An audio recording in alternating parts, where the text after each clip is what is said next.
I met two companies, Okay. multinational companies, Okay. that para ma-break ang stigma, lahat ng employees will go through from top to bottom, will have one therapy sessions each month. Yun ang maganda. Okay. Mm. 100% yan. 100%.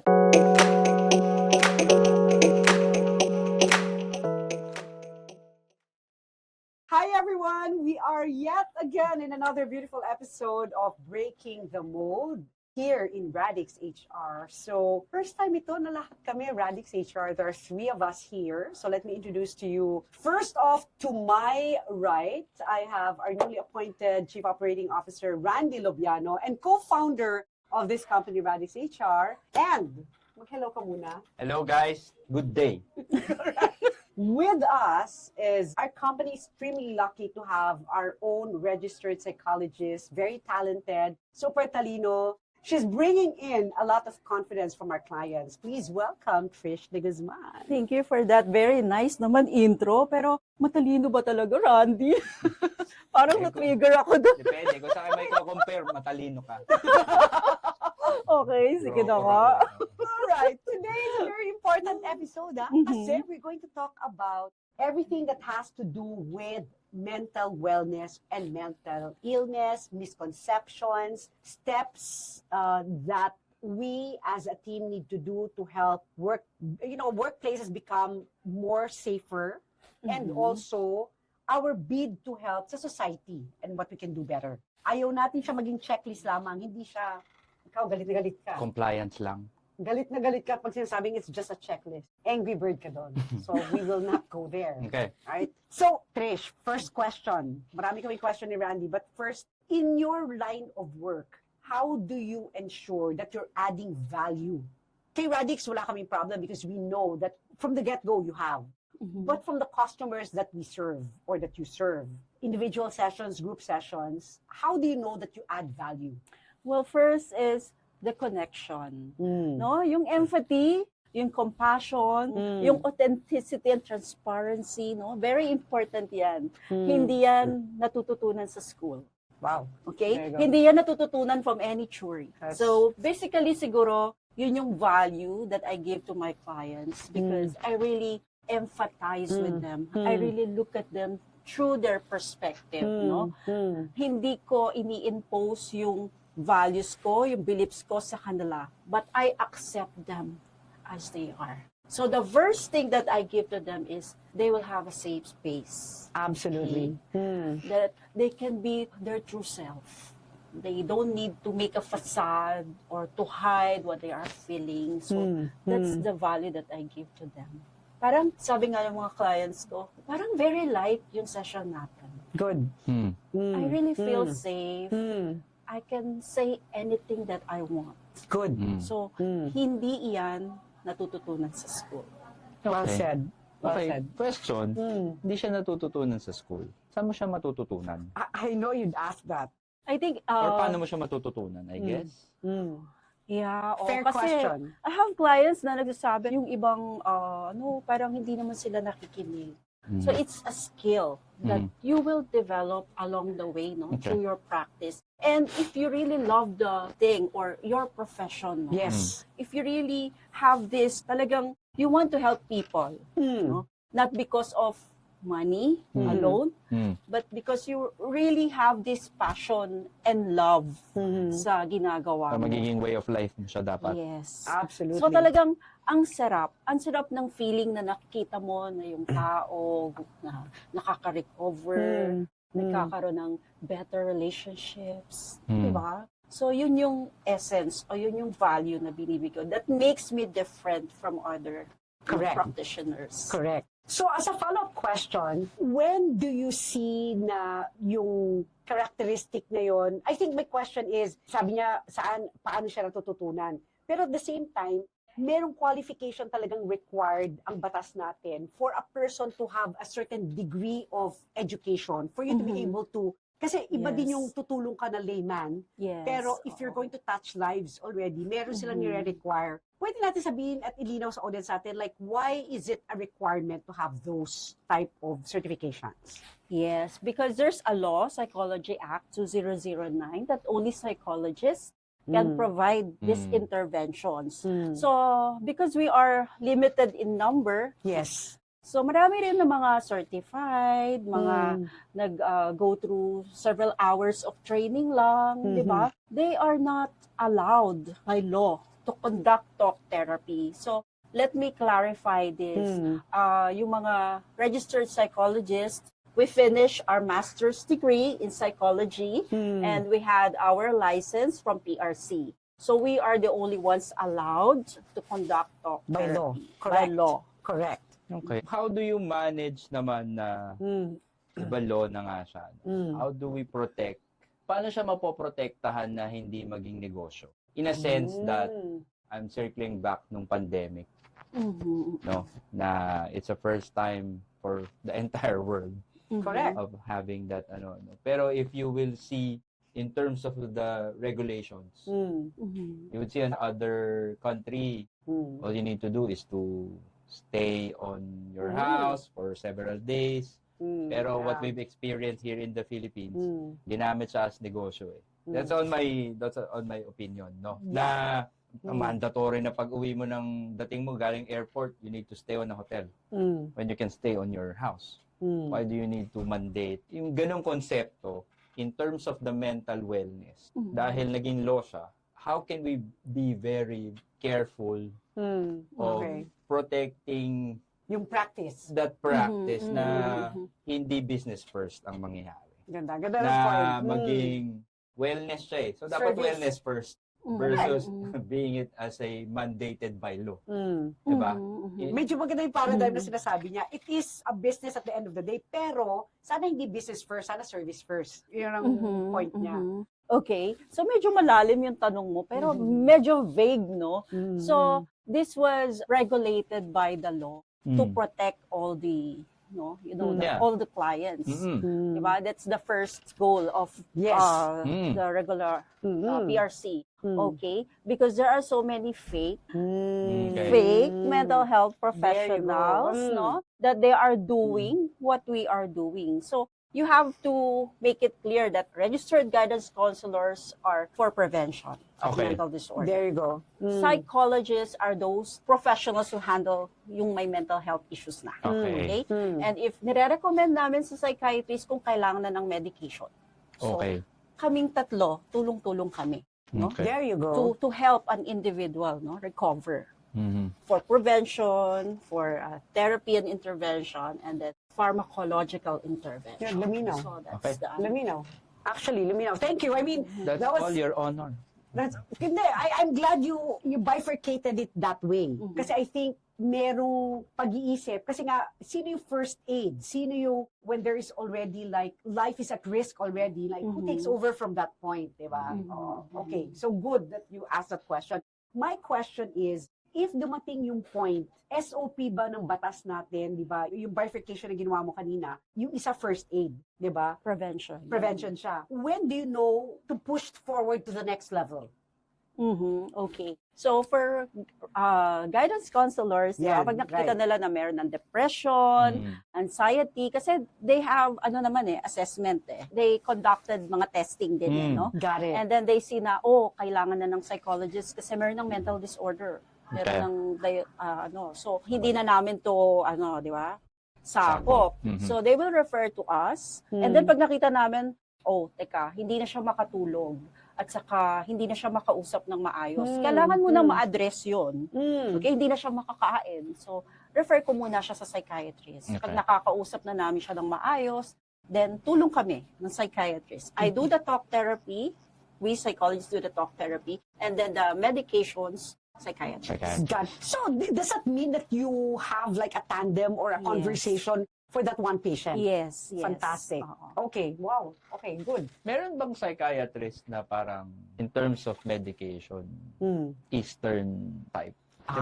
Di ba merong Good question. Di ba merong drug? Alternative? Oo, Mga ganun. parang Yes, ganun. yes. Okay. Is that allowed? Meron bang ganon? Mm, Or is it mainly a Western type of drug? Depende sa culture ng patient. May mga patients na, syempre, kung Chinese, traditional Yeah. medicine Okay. gusto Kasi- niya, Yeah. so they have the option Meron naman to naman. choose a psychiatrist na gusto Kasi di ba nila. may two types of doctors eh. May mga alternative. Yes. Wow. Okay. May No, ganun good. bang, may ganun ba? Yun nga. May ganun ba? Have you experienced like May alternative Um, psychiatrist ba? Well, Parang it ganun? depends kasi sa culture. Like in India, in China, iba yung kanilang mga medicines. We're talking here. Dito sa, probably meron din kasi we are a blended culture naman in the Okay. Philippines. Okay. All right. No, good to know ha kasi Kasi baka baka niche Oo patient, may niche Right. patient. Oo, Mhm, right. Oo. Yeah. In terms of mga pharmacological intervention, mga MD na yan, sila na yung bahala Got it, dyan. Oo. got Kasi it. we don't prescribe medication. Okay. All right. Now, going naman sa workplace, ito, just going inside the workplace, alam natin na a lot of the companies are trying to execute a program based on compliance. Diba? And I know we had an episode earlier where we talked about going beyond compliance. So in your book, Trish, what is beyond compliance? Like, how do you know when it's only a checklist and when a company is going beyond the call of duty or beyond the call of compliance only? Ano yung Yeah. programa na yun? How does it look like? Okay, if it's compliance, well, hindi nila priority na magkaroon ng learnings or reflection yung mga employees. Gusto lang nila may mga games, kung saan masaya yung employees. Okay. Parang Okay. temporary band-aid. Okay. no? Ang ganda. So, underutilize yung mga professionals like us if that's the program na gusto lang ng client, no? Pero, kung di sila nakikinig sa amin, kung ano yung program na, ito yung may reflection, ito yung mag-i-improve ng ano. So, sayang ang program. It's just a compliance that they can say na, meron kaming mental health program, well-being services dito. Pero wala namang natututunan. Walang changes dun sa mga employees. So that's compliance. No? They just say, meron kaming ano, pero it's not helping the employees actually. Got it. So ang ganda ng program ng well-being na kasi dinesign niya ng professionals eh. We collaborated on developing a module. Correct. Okay? So kahit 30-minute module yan, we see to it na merong reflection ng isang employee. There will be a change from within. Tama. After each Tama. session. Okay. So kung hindi iyan ang nasusunod sa programs, dahil ito yung pinababae, ito lang yung team nyo, ito lang yung ano. Kasi natatakot sila na baka may ma-open na issues, no? Right. Baka may mapag-usapan na issues about the company and Right. the management. Right. So ito lang yung team na gagawin nyo. Right. So if it's directive from the top na hindi siya based sa trend or sa current problem talaga ng mga employees, Right. that's compliance. That's compliance, you know. So, now I want to ask, sa loob ng company, what are the minimum requirements so that companies can create a safe workplace for their people? What kind of setup or room or equipment ang kailangan mayroon para yung stigma mawala and they become more open to, to going your direction, no? Kung may room ba yan. So, what have you seen, have companies developed or created in terms of workspaces sa loob ng opisina nila? Yeah, I felt bad for companies na hindi nakikinig sa professionals like us na they are just mandating us o basta may wellness. So, may mga rooms na nasa loob ng common area na lahat ng papasok doon for wellness, nahihiya sila. Yes. Kasi papasok ka pa lang, see. tapos lalabas sila umiiyak, naririnig yung mga iyak. Okay. So, it's not really safe.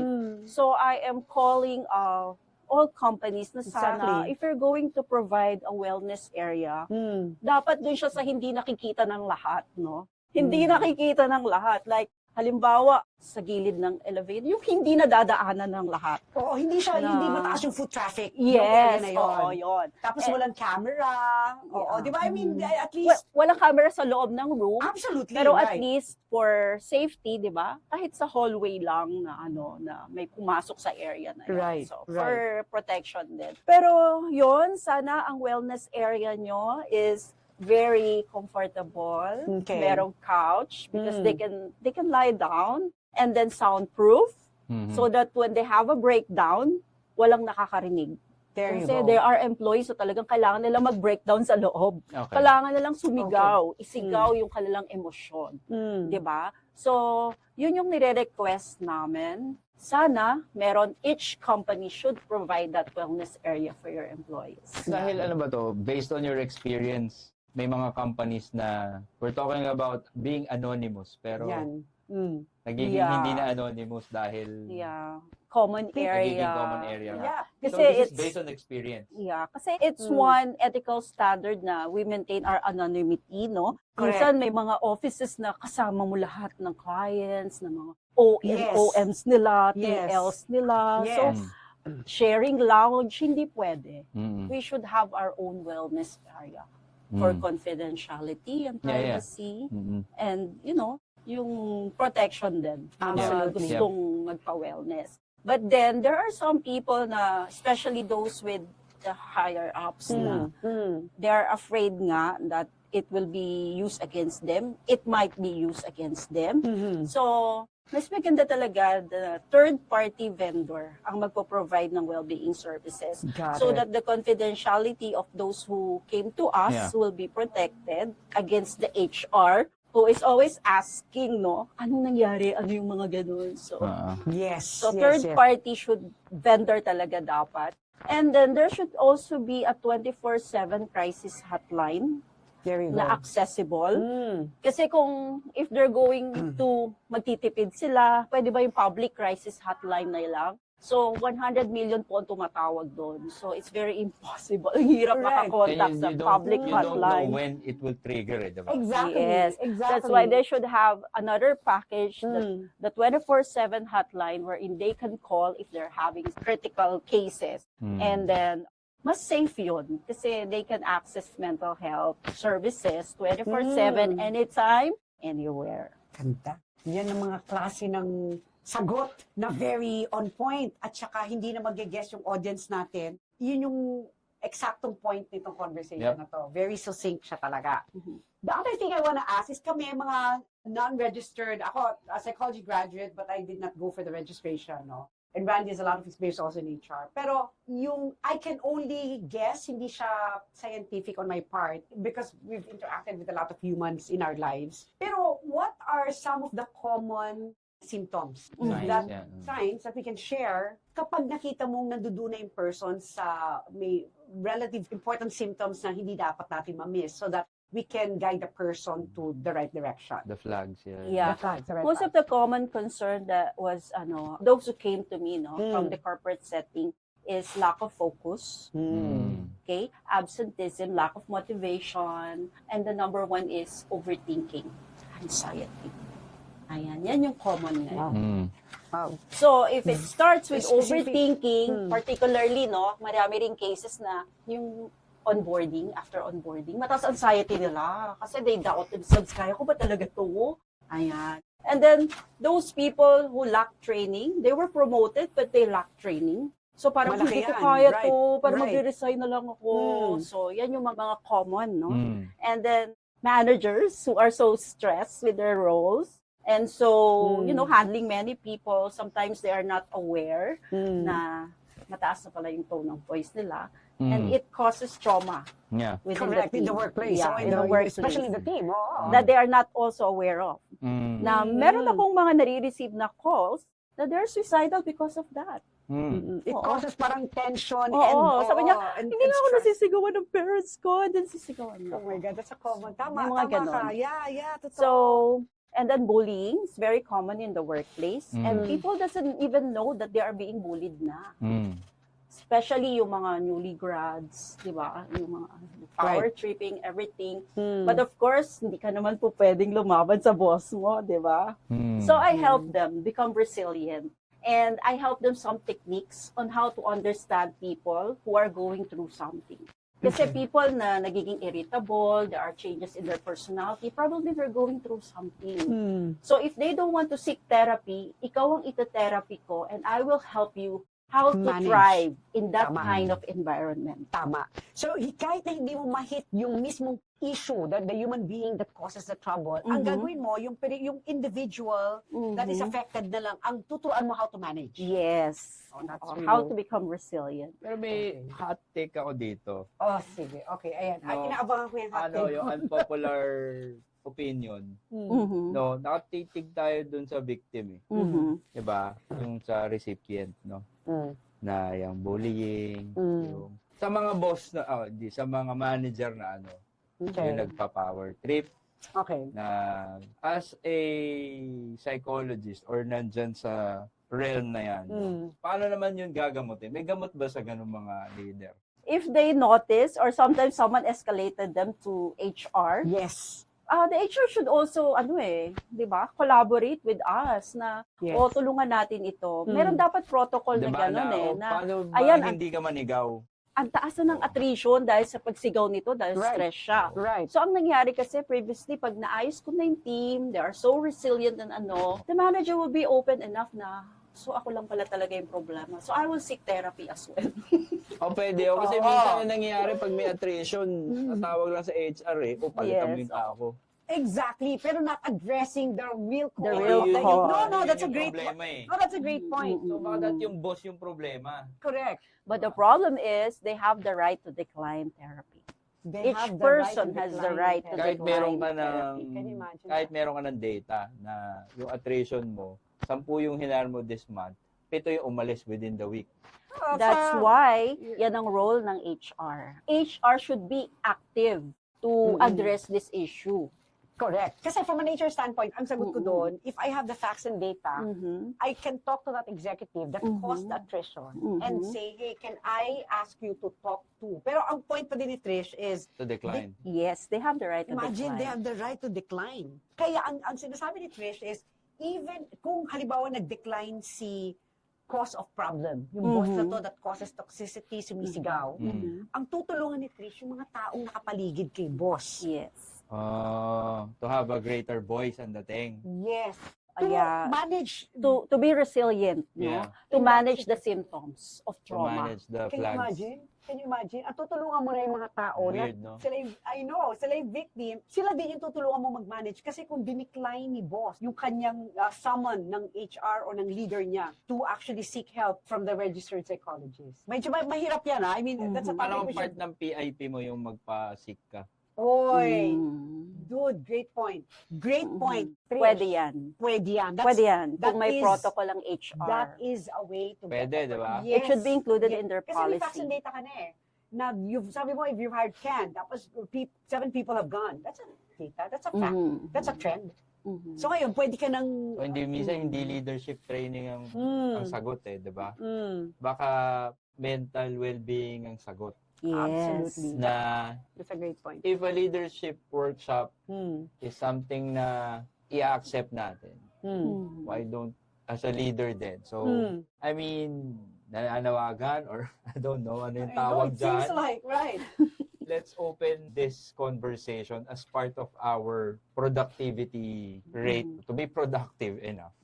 Na part ng mental yung process na kailangan natin siyang i-take only because I mean you guys would know the symptoms. Yes, yes. That's why there should be policy revisions, that there will be a protocol if this data emerges, di ba? Diba? The manager exactly, should go exactly. through sick therapy. That's why in some other companies, they are required Ang saya and nito. mandated I Yung know. to mga attend yung mga lumang tao sessions. dyan, saya nito. I know. I am now Yung mga thinking, traditional na kumpanya. They are scheduled Oo. talaga. Yung mga Oo. top level executives, they are scheduled once a month. Walang Oo. exempted. correct, So, correct. Kasi, Kasama sa scorecard. Dapat, no?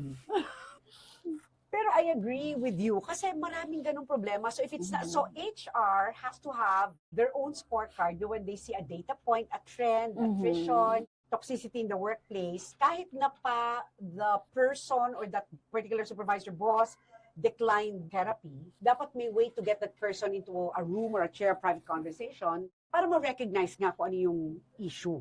Diba? Yun naman ang goal to get that person in that room. Kasi otherwise, ang mangyayari, I mean, why would you allow a person to constantly decline when you have data points in front of you? At least use facts and data man lang. Oh, Diba? the first time na sinabi na, nirecommend niya to sinabi niya, hindi ko kailangan yan. it's the same na pag tinanong mo kung yung tao addict, di ba yun ang unang sabihin? Addict ka ba? Uy, hindi ah. Yeah, that's a good point. But I met two companies, Okay. multinational companies, Okay. that para ma-break ang stigma, lahat ng employees will go through from top to bottom, will have one therapy sessions each month. Yun ang maganda. Okay. Mm. 100% yan. 100%.